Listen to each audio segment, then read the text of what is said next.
আসসালামু আলাইকুম, আমি ডাক্তার শেখ কবির আহমেদ। আজকে আমরা কথা বলবো যে শরীরে ব্যথার কোন লক্ষণটা দেখা দিলে ডাক্তারের কাছে যাওয়াটা জরুরি হয়ে যায়। আসলে ব্যথার তো বিভিন্ন রকমের কারণ থাকে শরীরে।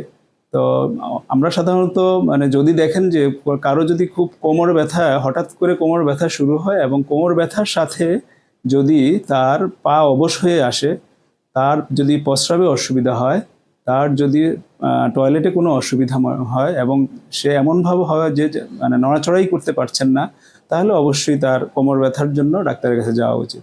এছাড়াও অনেক সময় আছে আমাদের উপরের পিঠে ব্যথা শুরু হয়ে যায়। যদি হালকা ব্যথা থাকে আমরা কয়েকদিন অবজার্ভ করতে পারি, কিন্তু এই পিঠে ব্যথার সাথে যদি তার শ্বাসের প্রবলেম দেখা দেয়, শ্বাস নিতে অসুবিধা হয়, অথবা তার যদি পূর্ব থেকে কোনো আগের কোনো মারাত্মক কোনো রোগ হয়ে থাকে, যেটা হয়তো এখন নেই কিন্তু পিঠে ব্যথা অনুভব করছেন, যেমন কারো যদি ডায়াবেটিস থাকে, কারো যদি আগে টিবি হয়ে থাকে, কারো যদি ক্যান্সার থাকে, অথবা অনেক সময় দেখা যায় যে পূর্বে কোনো আঘাত ছিল, এখন হঠাৎ করে সেই জায়গাটাতে আবার প্রচণ্ড ব্যথা শুরু হয়েছে, তাহলে অবশ্যই তার ডাক্তারের কাছে যাওয়া জরুরি। এছাড়া অনেক মানুষই বিভিন্ন ধরনের জয়েন্ট পেইন নিয়ে ভুগে থাকেন।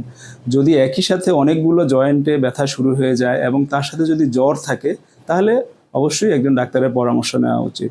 ব্যথার আরও কিছু ক্রাইটেরিয়া অনেক সময় দেখা যায় যে রোগীদের একটা জয়েন্ট অল্প অল্প ব্যথা আছে কয়েকদিন, কিন্তু হঠাৎ করে দেখা গেল যে জয়েন্টটা ফুলে গেল, তার জ্বর চলে আসলো এবং সে মুভমেন্ট করতে অসুবিধা হচ্ছে, উঠতে বসতে অসুবিধা হচ্ছে, তাহলে অবশ্যই তার ডাক্তারের শরণাপন্ন হওয়া উচিত।